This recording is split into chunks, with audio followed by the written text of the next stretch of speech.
এবার আমরা সংখ্যা পদ্ধতির রূপান্তর সম্পর্কে জানব যে কিভাবে ডেসিমেল থেকে বাইনারি এবং ডেসিমেল থেকে অক্টাল, ডেসিমেল থেকে হেক্সাডেসিমেলে রূপান্তর করা যায়। তো পরীক্ষায় এরকম নিয়মগুলো আসে, তো আমরা এগুলো একটু আলোচনা করবো। তার আগে আমাদেরকে নিয়ম জানতে হবে যে আমরা কিভাবে ডেসিমেল থেকে বাইনারি বা ডেসিমেল থেকে অক্টাল বা ডেসিমেল থেকে হেক্সাডেসিমেলে নিব। বেস দিয়ে পূর্ণ অংশকে, অর্থাৎ পূর্ণ যে সংখ্যাটা থাকবে সেটাকে ভাগ করতে হবে এবং ভগ্নাংশকে গুণ করতে হবে, অর্থাৎ দশমিকের পরের অংশকে আমরা বেস বা ভিত্তি দিয়ে গুণ করব। তো এখন আমরা প্রথমে ডেসিমেল থেকে বাইনারিতে রূপান্তর করব। 50.25 যেটা হচ্ছে ডেসিমেল সংখ্যা, এটাকে আমরা হচ্ছে বাইনারিতে রূপান্তর করব। তো বাইনারিতে রূপান্তর করার জন্য আমাদের নিয়ম হচ্ছে এটাকে বেস দিয়ে, পূর্ণ সংখ্যায় আমাদের কি করতে হবে, বেস দিয়ে ভাগ করতে হবে পূর্ণ সংখ্যাকে। আর আমাদের যে ভগ্নাংশের অংশ আছে সেটাকে আমাদের বেস দিয়ে গুণ করতে হবে। তো এখানে 50.25-এ এই 50 হচ্ছে পূর্ণ সংখ্যা, পুরা 50 এখানে, আর এই 0.25 হচ্ছে ভগ্নাংশ। তো আমরা 50-কে আমাদের বাইনারি যে সংখ্যার ভিত্তি 2 2 দিয়ে ভাগ দিলে, 2 দিয়ে 50-কে ভাগ দিলে 25 বাদ যায়, হাতে থাকে না, হাতে থাকে 0।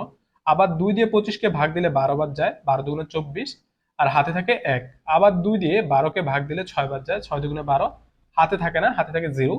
আবার 2 দিয়ে 6-কে ভাগ দিলে 3 বার যায়, 3 দুগুণে 6, হাতে থাকে 0। আবার 2 দিয়ে 3-কে ভাগ দিলে 1 বার যায়, হাতে থাকে 1।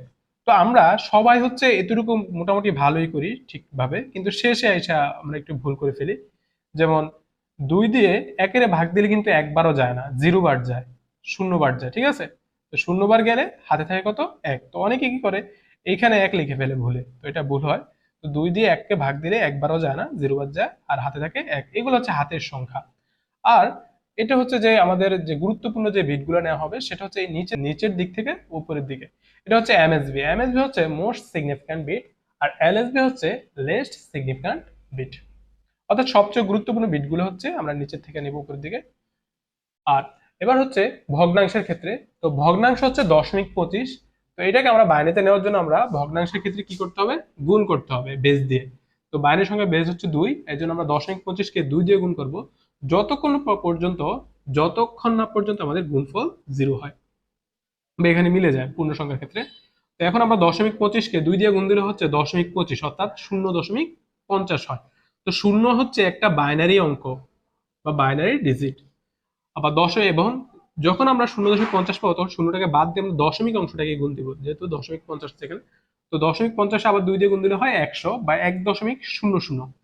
তো এখন আবার আমরা যদি এই শূন্যকে 2 দিয়ে গুণ দিই তাহলে সেটা 0 0ই হয়, মানে এরপরে আর মান বাড়ে না, তাহলে এটা আমরা গুণ দিব না। তো পরীক্ষায় যদি 0.25 তাহলে সবই মিলে যাবে 2 বার গুণ করলে, কিন্তু অনেক সময় এমন ভগ্নাংশ দেওয়া থাকে যাতে 2 বার 3 বার দিলেও কি আমাদের এখানে গুণফলে 0 পায় না। তখন আমরা সেই ভগ্নাংশকে সর্বোচ্চ 4 বার গুণ করব এবং গুণ করার পর বাইনারি ডিজিটটা লিখবো। এখন আমরা হচ্ছে যে ভগ্নাংশকে হিসাব করে যে সংখ্যাগুলো পাই বা ডিজিটটা পাই সেটা হিসাব করব। তো 50.25-কে যদি আমি বাইনারিতে রূপান্তর করি তাহলে সেটা হবে এরকম, যে আমাদের এমএসবি হচ্ছে মোস্ট সিগনিফিকেন্ট বিট, যেটা হচ্ছে সবচেয়ে গুরুত্বপূর্ণ বিট আগে। তো আমরা এখান থেকে নিচের থেকে উপরের দিকে হিসাব করব। তো হচ্ছে 1 1 1 1, তারপর হচ্ছে 0 0 1 0, তারপর হচ্ছে আমাদের এই দশমিক অংশ বা ভগ্নাংশ। তো এই জন্য আমরা একটা দশমিক দিয়ে দিলাম। আর ভগ্নাংশের ক্ষেত্রে বিপরীত, সেটা হচ্ছে বেস দিয়ে গুণ হয়, তো এই জন্য বিটগুলো, গুরুত্বপূর্ণ বিটগুলো কি উপরের থেকে নিচের দিকে যাবে। তো প্রথম বিট হচ্ছে 0, পরের বিট হচ্ছে 1, 0 আর 1। তাহলে এটা হচ্ছে আমাদের বাইরে ডেসিমাল থেকে বাইনারিতে রূপান্তরের পদ্ধতি। তো এখন আমরা দেখবো যে আমাদের যে রূপান্তরটা ঠিক আছে কিনা, যে 50.25-কে যদি আমরা বাইনারিতে রূপান্তর করি এরকম হয় কিনা। এই জন্য আমরা হচ্ছে বাইনারি টেস্ট করে এটা যাচাই করতে পারি। তো বাইনারি টেস্ট কোড হচ্ছে,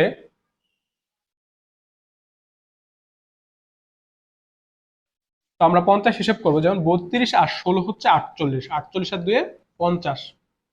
তো আমরা এই জন্য 32-এ সংখ্যাটাকে অন করে দেবো 1 দিয়ে, আর 16-কে অন করে দেবো। 32 আর 16 48, 48 আর 2 50। আর বাকিগুলো যেহেতু হচ্ছে না, আমাদের প্রয়োজন পড়ে না, তাহলে সেগুলো আমরা 0 দিয়ে অফ করে দেবো। তো আমাদের পরীক্ষার সময় এটা হচ্ছে আমাদের শর্টকাট টেকনিক, যে যে কোনো দশমিক সংখ্যাকে বাইনারিতে রূপান্তরের জন্য আমরা বাইনারি টেস্ট কোড ব্যবহার করতে পারি। এটা এমসিকিউর জন্য আসে। এমসিকিউ আসলে আমরা এটা ব্যবহার করবো। আর যদি আমাদের লিখিত পরীক্ষা আসে তাহলে আমরা হচ্ছে পূর্ণ সংখ্যার ক্ষেত্রে বেস দিয়ে ভাগ করব, আর ভগ্নাংশের ক্ষেত্রে বেস দিয়ে গুণ করব। এবার আমরা ডেসিমেল সংখ্যাকে অক্টালে রূপান্তর করব। তো আমরা একটা ডেসিমেল সংখ্যা লিখলাম 75। তো সেটাকে আমরা যদি অক্টালে নিতে যাই, তো অক্টালের বেস বা ভিত্তি হচ্ছে 8। তো আমরা এটার পূর্ণ অংশ, যেটা আমরা পূর্ণ অংশ লিখছি, ভগ্নাংশ লিখিনি, সেই জন্য আমরা পূর্ণ অংশকে বেস দিয়ে ভাগ করব। তো অক্টালে বেস হচ্ছে 8। 8 দিয়ে 75কে ভাগ দিলে 9 বার যায়, 8 9 72, আর হাতে থাকে 3। আবার এবার 9কে 8 দিয়ে ভাগ দিলে একবার যায়, 8 একে 8, হাতে থাকে 1। 8 দিয়ে 1কে ভাগ দিলে 0 বার যায়, না 8 দিয়ে 1কে ভাগ দিলে একবারও যায় না, 0 বার যায়, তো হাতে থাকে 1। তো আমরা এখান দিয়ে পূর্ণ অংশের ক্ষেত্রে এমএসবি হবে নিচে মোস্ট সিগনিফিক্যান্ট বিট, এলএসবি হবে উপরে লেস্ট সিগনিফিক্যান্ট বিট। তাহলে 75 দশমিক সংখ্যাটাকে যদি আমি অক্টালে নেই, তাহলে এটার মান হবে, মানে নিচ থেকে যাব 113, অর্থাৎ 113। তো সবগুলোর নিয়ম একই, ডেসিমেল থেকে বাইনারি, ডেসিমেল থেকে অক্টাল, ডেসিমেল থেকে হেক্সাডেসিমেল, জাস্ট হচ্ছে বেস দিয়ে পূর্ণ অংশকে ভাগ করতে হবে আর ভগ্নাংশকে গুণ করতে হবে। এবার আমরা ডেসিমেল থেকে হেক্সাডেসিমেলে রূপান্তর করব। তো আমরা একটা ডেসিমেল সংখ্যা লিখলাম 175, এটাকে আমরা হেক্সাডেসিমেল নিব। তো হেক্সাডেসিমেলে নেওয়ার জন্য হেক্সাডেসিমেলের যে ভিত্তি বা বেজ আছে এটা দিয়ে আমরা দশমিক সংখ্যাটাকে ভাগ দিব। তো হেক্সাডেসিমেলের বেজ বা ভিত্তি হচ্ছে 16, এই জন্য আমরা 16 দিয়ে 175কে ভাগ করব। এটা হচ্ছে 175। তো এটাকে আমরা হেক্সাডেসিমেলে নেওয়ার জন্য 16 দিয়ে ভাগ করব, যেহেতু হেক্সাডেসিমেলের ভিত্তি হচ্ছে 16। তো 16 রে হচ্ছে 175 মধ্যে 10 বাদ যায়, 10 16 160, 10 16 160, 10 বাদ যায়, আর হাতে থাকে 15। আবার এবার 10কে হচ্ছে আমি 16 দিয়ে ভাগ করব, যে 16 দিয়ে হচ্ছে 10কে ভাগ করা যায় না, অর্থাৎ 0 বার যায়, তাহলে হাতে থাকবে 10। তাহলে এটা হচ্ছে এখানে এমএসবি, আর এটা এলএসবি। আমাদের যে কাঙ্ক্ষিত ফলাফল হবে সেটা নিচের থেকে। তো আরেকটা ব্যাপার হচ্ছে আমাদের এই যে 10, হেক্সাডেসিমেলে কিন্তু 10 সংখ্যাটি নেই। হেক্সাডেসিমেল 0 থেকে 9 পর্যন্ত, তারপরে এ থেকে F পর্যন্ত, মানে 9 আর 10 হচ্ছে কি 10 মানে হচ্ছে এ। তাহলে এখানে এই 10-এর পরিবর্তে আমরা লিখতে পারি এ, আর এখানে 15, হেক্সাডেসিমেল 15 নেই, 15-এর পরিবর্তে আমরা লিখতে পারি এফ। ঠিক আছে, তাহলে আমাদের হেক্সাডেসিমেল সংখ্যাটা হবে এ আর এফ।